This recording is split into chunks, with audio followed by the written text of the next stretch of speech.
बहुत टाइम से ये बोल रही थी कि एक कोऑर्डिनेशन कमेटी बनाने की आवश्यकता है। आपने सीनियर लोग उसमें अपने व्यूज़ देंगे, उन व्यूज़ को बड़ा ध्यानपूर्वक हमको सुनना है और इलेक्शन को देखते हुए उनकी क्या मानना है उन लोगों का और वो क्या कह रहे हैं उसको सुनने के लिए हमारे प्रभारी शुक्ला जी भी आए थे। उसमें मुख्यमंत्री, उप मुख्यमंत्री और ठाकुर रामलाल जी, ठाकुर कौल सिंह जी और धनीराम शांडिल जी भी उपस्थित थे। उसमें यही चर्चा हुई कि 24 का चुनाव अब आ चुका है, उसकी हमें किस तरीके से तैयारी करनी है और किस तरीके से ये बाई इलेक्शन भी फेस करना है, उस पर विस्तृत चर्चा हुई। सभी के सुझाव सुने गए और शुक्ला जी को उन्होंने जो जो परिस्थिति है उससे अवगत करवाया।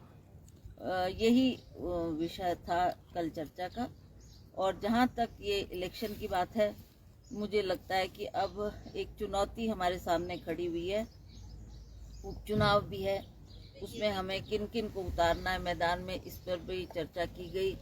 और उन्होंने थोड़ा टाइम मांगा कि हमको थोड़ा फीडबैक लेने दो कि लोग क्या मान रहे हैं, क्या हम किस व्यक्ति को मैदान में उतारेंगे और कौन सशक्त है और कौन ये आने वाले चुनाव का सामना कर सकता है। तो उसमें सबके सुझाव सुने गए और मेरे को लगता है कि क्योंकि अब लास्ट चरण में हमारा इलेक्शन है तो इसलिए थोड़ा टाइम हमारे को मिल गया। हम इस पे सोच विचार कर रहे थे और सभी के सुझाव प्रभारी ने सुने और वो अब इस विषय को हाईकमांड के सामने रखेंगे। हाईकमांड अब जो हमारे कैंडिडेट्स तय होंगे उस पर क्या उनका निर्देश होता है उसके मुताबिक ही चलेंगे। ये बताया जा रहा है कि प्रतिभा सिंह जो है आला कमान की पहली पसंद है मंडी से, तो क्या प्रतिभा सिंह मान गई है अभी लड़ने के लिए कि अभी कुछ बात है बाकी?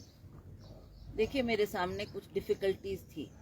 मैंने बार बार ये प्रेस के सामने भी कहा है कि जब मैं चुनाव के दौरान पहले भी 1-1.5 साल से हर क्षेत्र का दौरा कर रही थी तो कुछ बातें वर्कर्स ने भी कही, कुछ लोगों ने भी कही, तो इसलिए मैं ये सोच ही रही थी कि इस परिस्थिति में मैं चुनाव में उतरूं कि नहीं। इस बात का बड़ा एक प्रश्न मेरे सामने खड़ा था। मैंने वो सारी स्थिति कल हमारे प्रभारी के सामने रखी, मुख्यमंत्री के सामने रखी और मुख्यमंत्री ने ये आश्वासन दिया है कि हम मिलकर दौरा करेंगे। लोगों की जो समस्याएं होगी काफ़ी हद तक उनका मानना था कि सरकार ने सॉल्व कर दिए। जैसे डिज़ास्टर आया तब लोगों के बीच गए, जो जो संभव हो सका वो उन्होंने मदद की है। उसी तरह से चाहे ओपीएस की बात है, चाहे महिलाओं को पैसे देने की बात है, चाहे दूध के दाम बढ़ाने की बात है, ये सब काम सरकार ने किए हैं।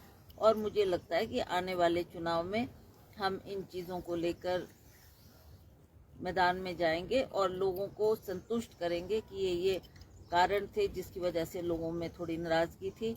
तो उन बातों को ध्यान में रखते हुए सरकार ने ये प्रॉमिस किया है कि हम लोग मिलजुल कर मीटिंग्स भी करेंगे, लोगों की ग्रीवेंसेस भी सुनेंगे और जो डिफ़िकल्टीज हमारे सामने आई है उसका भी निवारण करेंगे। यानी ये मान के चलें कि फिर आप चुनाव लड़ेंगे मंडी से? अगर हाईकमान कहता है। देखिए, अभी भी मैंने ये अपना गेंद हाईकमांड के फील्ड में रखा है। अब वो क्या तय करते हैं, क्या इस पर फैसला करते हैं, वो जल्द हमारे को अपना फैसला सुनाएंगे। हमारी एक बैठक अभी 4-5 तारीख को फिर दिल्ली में होनी है, जिसमें हम शीर्ष नेतृत्व से मिलेंगे, हमारे जनरल सेक्रेटरी है उनसे मिलेंगे और वो क्या इस पर डिसाइड करते हैं, then I will take my step. Mandi से बीजेपी ने कंगना को जो है चुनावी मैदान में उतारा है, तो क्या आप उसके सामने कितनी तैयार हैं और क्या लगता है कितनी सख्त कैंडिडेट है बीजेपी की तरफ से कंगना? पहले हम ये मान के चल रहे थे कि शायद जयराम जी भी हो सकते हैं, महेश्वर सिंह जी भी हो सकते हैं और भी इनके बीजेपी के शीर्ष नेतृत्व भी दावा कर रहे थे कि हम इलेक्शन लड़ेंगे। पर आखिरी मोमेंट में ये जो नाम आया, ये सभी को इसकी हैरानी भी हुई और कई लोगों को ये डाइजेस्ट भी नहीं हो रहा था कि जी हम इतने सालों से पार्टी का काम कर रहे हैं, आप ऊपर से किसी नेता को हमारे ऊपर थोप रहे हैं। तो अब जो भी उनकी पार्टी के हाई कमांड ने डिसाइड किया है वो ठीक है, she is in the field, we welcome. अब वो बीजेपी की तरफ से कैंडिडेट होगी और हम चाहेंगे कि कांग्रेस का भी सशक्त उम्मीदवार हो जो उसको आने वाले चुनाव में परास्त कर सके। और सीटों पर भी चर्चा हुई मैम, क्योंकि बाई इलेक्शन भी है, 6 उपचुनाव हैं और हाँ, उस पर भी चर्चा हुई, उस पर भी हमने बातचीत की और सभी से फीडबैक प्रभारी ने लिया है। कुछ नामों की भी चर्चा हुई कि ये भी हो सकता है, क्योंकि बाई इलेक्शन में हमारे कुछ नए नाम आने हैं। वो उन्होंने कहा कि हम डिटेल्ड रिपोर्ट एक दफ़ा जानकारी हासिल कर ले, इस पे जल्दबाजी ना करें, थोड़ा टाइम दिया जाए और हम सोच विचार के उन कैंडिडेट्स को फील्ड में उतारेंगे जो कांग्रेस की तरफ से सबसे मजबूत कैंडिडेट। मैम सूचना है कि कुछ बड़े नेता भाजपा के जो है वो कांग्रेस में शामिल हो सकते हैं, और कल चंडीगढ़ में जो है वो चर्चाएं भी हुई है। रामलाल मार्कंडा ने जो है वो जनता के बीच कहा है कि मैं कांग्रेस से भी चुनाव लड़ सकता हूं, और राकेश कालिया का नाम भी सामने आ रहा है, तीसरा नाम लखविंदर राणा का है। ऐसे नाम सामने आ रहे हैं, क्या आप उनको पार्टी में लेंगे? देखिए, मुझे तो ऐसा कोई आदेश नहीं हुआ है और ना ही पार्टी में उनको शामिल करने की कोई बात की गई है। ये बात जरूर है कि उनके विषय में लोगों ने अपने विचार रखे हैं। अब मैंने आपको कहा कि क्या हाईकमांड डिसाइड करती है और किसको वो आगे लाना चाहते हैं, that is for them. Ma'am, 2 कार्यकारी अध्यक्ष की नियुक्ति हुई है, वो भी एमएलएज में से ही है, पार्टी में से, संगठन में से नहीं हो पाई है। तो क्या लग रहा है, क्यों मतलब पार्टी के लोगों को फिर भी तरजीह नहीं?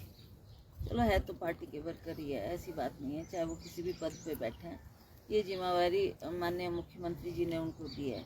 मुझे लगता है कि पार्टी का जो ऑफिस है वो और सशक्त करने के लिए उन्होंने ये कदम उठाया, तो इसमें हमारा पूरा सहयोग उनके साथ रहेगा, हम मिलजुल के काम करेंगे। मैम, क्या मान के चले, भाजपा ने अपने प्रत्याशी उतार दिए और शुरू भी कर दिया उन्होंने कैंपेन करना, जो 4 टिकटें हैं किसी सिटिंग एमएलए को टिकट दिया जाए वो पॉसिबल नहीं है, तो इसीलिए कुछ ऐसे चेहरों की तलाश है जो पार्टी के सक्रिय कार्यकर्ता हो और जिनकी पहचान फील्ड में हो और जो अच्छा रिजल्ट दे पाए, तो उन चेहरों को लाया जाए। बीजेपी अभी भी काफी आश्वस्त है। हर्ष महाजन जो कि पहले कांग्रेस में थे, वो दावा कर रहे हैं कि कुछ लोग और आना चाहते हैं, और लेकिन हम लेंगे 1 या 2 ही, जितनी उनको जरूरत है, और कह रहे हैं कि सरकार गिरेगी।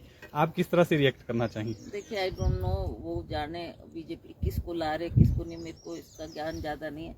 मैं तो अपनी पार्टी की बात कर सकती हूँ। What they are doing, that is not my concern. हमने अपनी पार्टी को सशक्त करना है, मजबूत करना है, हमने मैदान में अपने प्रत्याशी उतारने हैं ताकि हम ये आने वाले चुनाव अच्छे मार्जिन से। क्या मानते हैं सरकार को अब कोई खतरा है अभी? ऐसा तो कुछ नहीं है। हाँ, एक संकट का बादल हमारे ऊपर जरूर छा गया था, जिसके लिए हम सभी प्रयासरत हैं, हम कार्य कर रहे हैं और हम चाहेंगे कि आने वाले समय में हम सरकार को मजबूत करें और सरकार हमारी अपना पूरा कार्यकाल पूरा करे। मैम, मंडी से विक्रमादित्य सिंह को जो है वो जिम्मा दिया गया है संसदीय क्षेत्र का, और कल उन्होंने सोशल मीडिया पर पोस्ट डाली है जिस प्रकार से सनी देओल हैं, उन्होंने जो है वो असिस्टेंट रखा है आगे, जो भी अपना रिप्रेजेंटेटिव दिया तो है। क्या मानते हैं आप, जो कंगना रनौत हैं वो अब आसान प्रत्याशी है, वो सीट जीत सकती है मंडी वाली सीट कांग्रेस? क्यों नहीं, हमने काम किया है, हमने फील्ड में रहे हैं, हमने अपनी सांसद नीति बांटी है और हर क्षेत्र का दौरा किया है, लोगों की समस्याओं को दूर किया है। मैंने आपको कहा कि जो वायदे हमने मैनिफेस्टो में लोगों से किए उसको भी हमने पूरा करने का प्रयास किया। तो ऐसी बात नहीं है, कांग्रेस काफ़ी मजबूत है और हम मजबूती के साथ इस